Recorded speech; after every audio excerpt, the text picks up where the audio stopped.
keras kepada DPRD Provinsi. Kami membacakan nota penjelasan yang indeks TIL, presentasi penduduk miskin antar daerah dengan pembangunan infrastruktur dan sarana informasi yang seimbang juga jumlah miskin di perkotaan turun dari 11.000. Peningkatan ini diharapkan dapat dilakukan percepatan terhadap penurunan persentase penduduk anggota DPRD Provinsi Jawa Timur seluruh. Ya, Bu. Sebentar.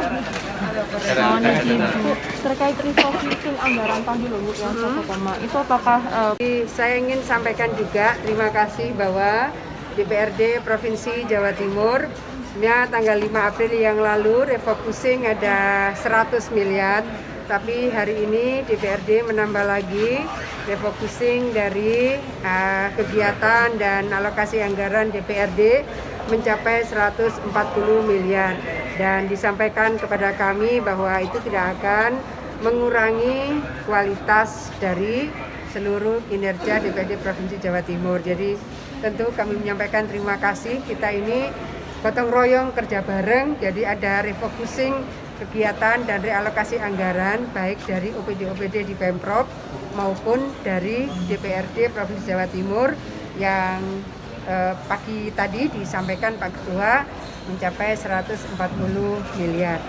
Di 2,394 triliun yang kami siapkan refocusing dan realokasi anggaran ini, tadi saya sampaikan pertama adalah untuk penanganan COVID, pasti untuk kesehatan dan untuk menjaga seluruh perlindungan masyarakat. Masyarakat harus merasa aman, masyarakat harus terlindungi jiwanya, dan itu akan menjadi fokus pertama.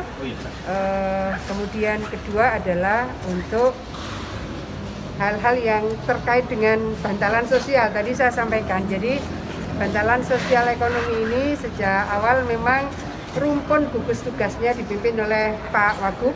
Kita menyiapkan 4 rumpun gugus tugas tracing Dr. Kohar, gugus tugas kuratif Dr. Joni, dan gugus tugas promotif preventif Kepala BPBD berarti Pak Sekda, gugus tugas dampak sosial ekonomi COVID itu Pak Wagub. Nah, kemudian kita melihat dari gugus tugas sosial ekonomi ini ada social safety net, ada pemulihan ekonomi. Ini 2 hal yang berbeda.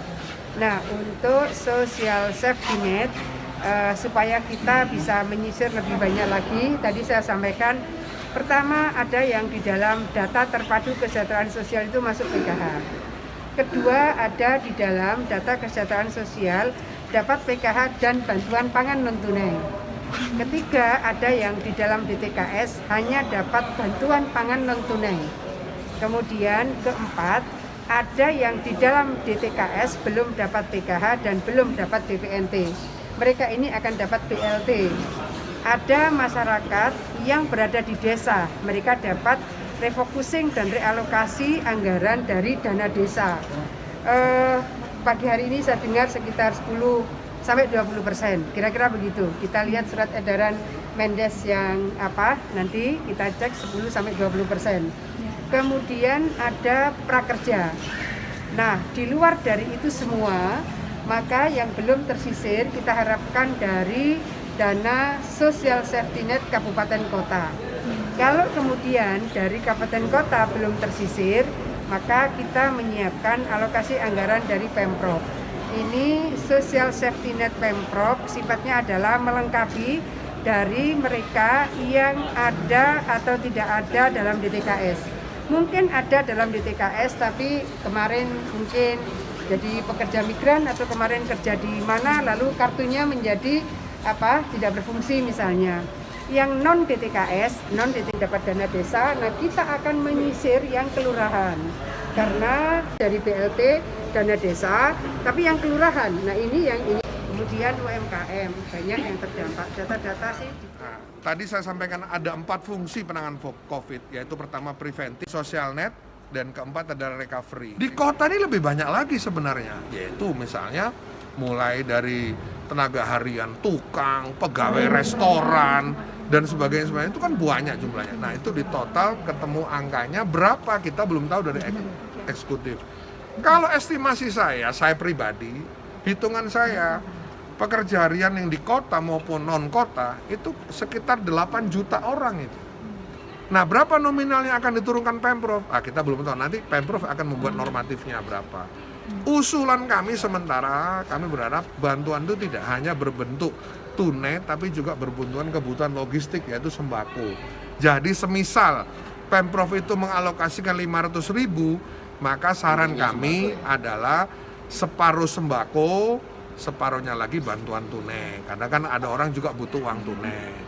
Nah, kami memberikan saran pada Pemprov, tolong data penerima bantuan itu, by name by address itu, dikonfirmasikan, di-cross-checkkan dengan data DTKS. Jadi ada DTKS, data terpadu kesejahteraan sosial yang dimiliki oleh Kementerian Sosial. Yaitu siapa? Mereka yang menerima selama ini dapat PKH, bantuan PKH, kemudian ada bantuan pangan non-tunai, dan sebagainya. Nah, ada juga kelompok masyarakat yang tidak menerima itu. Nah, ini kan juga harus diurus ini. Jangan sampai hanya yang di DTKS saja, tapi juga ada masyarakat yang di luar itu. Nah, makanya tadi saya sampaikan perkiraan saya bisa 8 juta lebih itu yang harus menerima itu. Nah, saran kita semua, kita berharap paling nggak 3 kali diberikan. Yaitu sekarang ini, nanti masuk di bulan Ramadan, dan nanti pada saat menjelang Lebaran. Pak Sahat terakhir, Oke. mungkin saran dari DPRD Jatim sendiri untuk mengantisipasi tidak tepat sasarannya bantuan ini, Pak. Nah, berkaitan dengan supaya eksekusi ini bisa dipertanggungjawabkan secara baik secara keuangan maupun secara politis, menurut saya Pemprov segera untuk mengundang 38 kabupaten kota, karena by name by address ini ada dimiliki oleh bupati maupun wali kota 38 kabupaten kota. Karena pemilik penduduk ini adalah KTP-nya kan berdasarkan kabupaten kota. Jadi by name by address ini memenuhi saran, segera rapat koordinasi dengan 38 kabupaten kota, karena kabupaten kota ini mempunyai perangkat mulai dari tingkat kelurahan, RT sampai RW-nya ke bawah, sehingga terpenuhi. Jangan sampai nanti karena kita tidak melakukan verifikasi pendataan ini, ada orang yang harusnya menerima bantuan tidak menerima bantuan, atau ada yang double. Nah, ini menurut saya. Jadi ini sekarang minggu-minggu ini, setelah kita tadi sudah menyetujui 2,3 triliun tadi itu, segera untuk melakukan rapat koordinasi dengan kabupaten kota untuk melakukan verifikasi input data dan cross check data, baik yang DTKS maupun yang non DTKS, untuk mendapatkan data yang valid.